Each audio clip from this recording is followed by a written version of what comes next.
What is going on, everyone? And welcome back, everyone.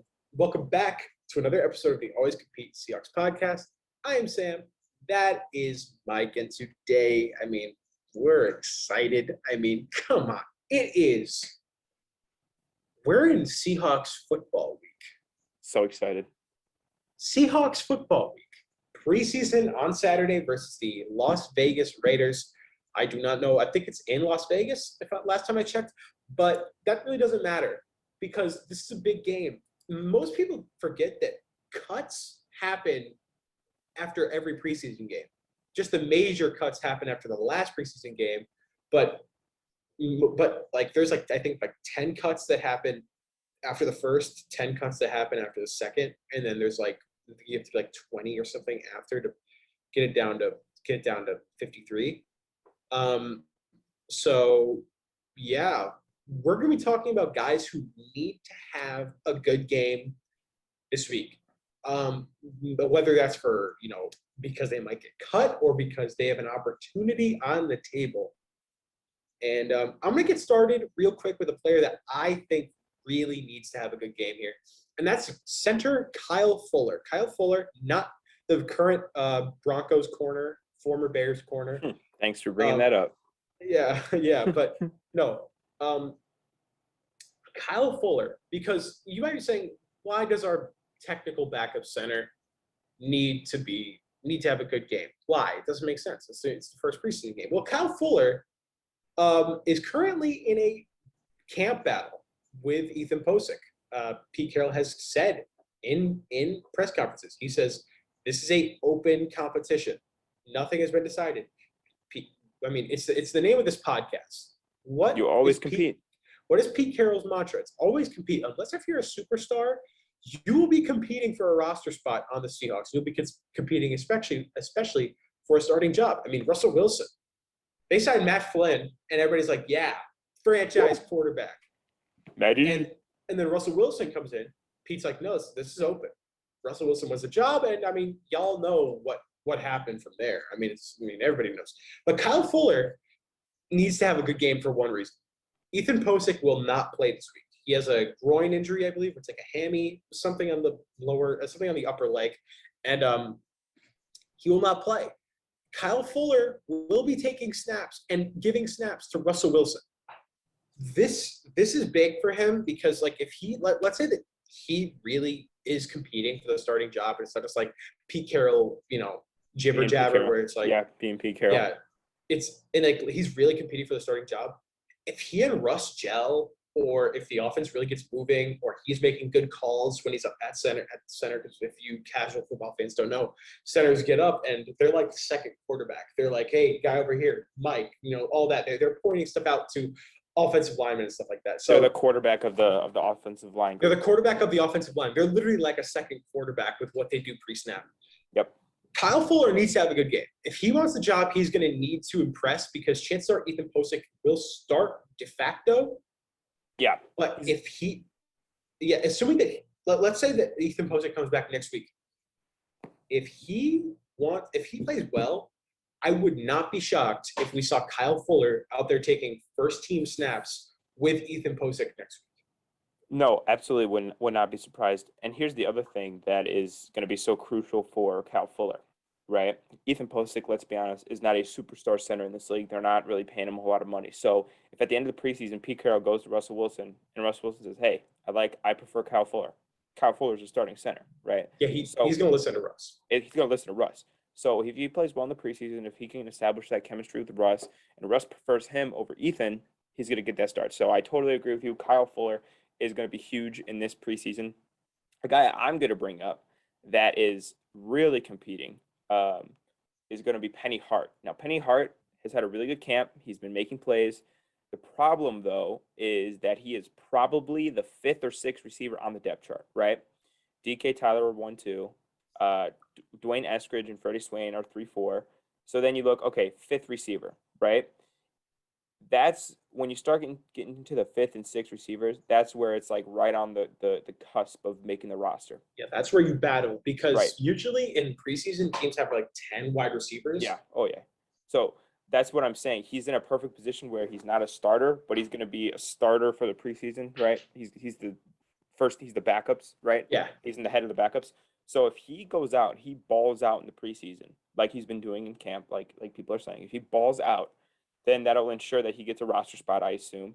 And that could potentially also mean that he gets more reps come game time, especially considering how we don't know the current injury status of Dwayne Eskridge, how long he will be out for. So Penny Hart is a guy that I think needs to really have a good preseason to solidify his spot.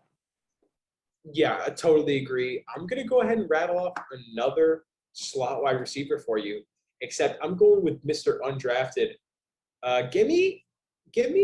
There's a couple undrafted wide receivers on this team. There is. And the one that I think really needs to play well this week, I'm going to go with Cade Johnson. I think Cade Johnson really needs to have a good game this week. Yeah. You know, Cade is a legitimate slot receiver. I was thinking that if the Seahawks didn't pick a slot of receiver in the second round, I was thinking we could have taken another guy. I was thinking that Cade could have been a really good option in the fourth round because I love this dude. On tape, he sticks out. Yeah. He's smaller and shorter and less fast than everybody else. But bro, he's a beast. He has great hands. He has great routes. He does everything fairly well in low separation situations. He makes catches. I mean, bro, this Cade Johnson needs to play well this week. Right.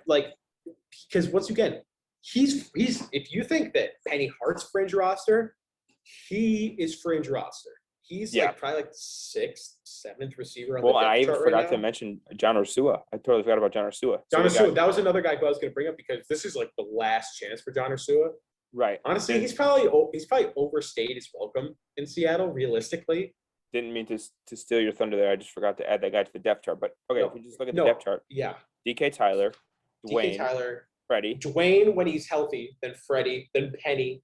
John right now, I would say. Cody Thompson, who's had a really good camp and had a really good camp last year as well. Cade. So and then there's Travis Tavoinen and all those guys. Tamarian Terry. Tamarian Terry, rest in peace.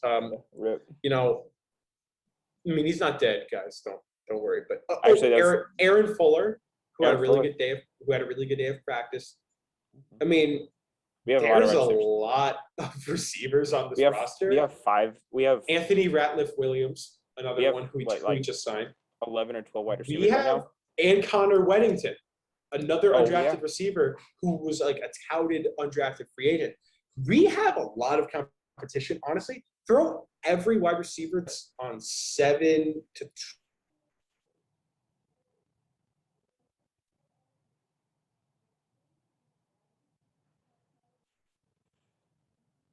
So one more guy who I think really, really just needs to have a good game, especially this weekend alone, would be a guy like Trey Flowers. I think that Trey Flowers is in a real spot to prove himself here. He's probably projecting somewhere as the 4th best corner on the roster, which is really not paying off well for him. It's not good. It's not good. It's not good for him because he's been a starter the last couple of years. It's pretty important that, he continues to grow.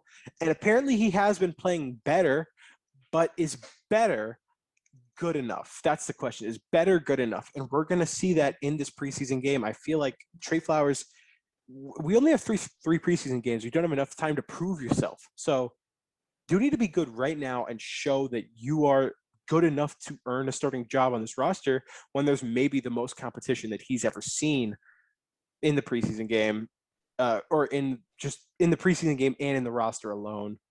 That's really all I got to say. Trey Flowers just really needs to have a good game.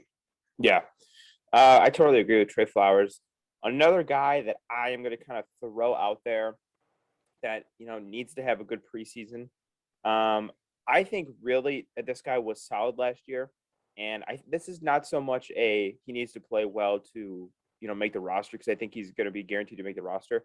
I think this is play well and to kind of prove himself to get more playing time during the season. I'm going to go Ugo Amadi. I think he definitely will make the roster. Like, that's not a question here. But I think if he really wants to establish himself as a guy who gets significant reps, whether it be at safety, whether it be at nickel, which I think he'll probably play more often, he really has to show himself because we got a lot of talent in our DB room. And if he's got to stick himself out, I think that he personally has to have a big preseason in order to, get more playing time and to continue to improve. So, that's going to be it for our preseason players who need to perform to perfection. Wow, look at that alliteration I just had there. Beautiful. Worked great. Worked fantastic. So, preseason game is in 12 minutes. So, we are going to fire up that stream. We're going to get going, and we'll catch you guys then. See ya.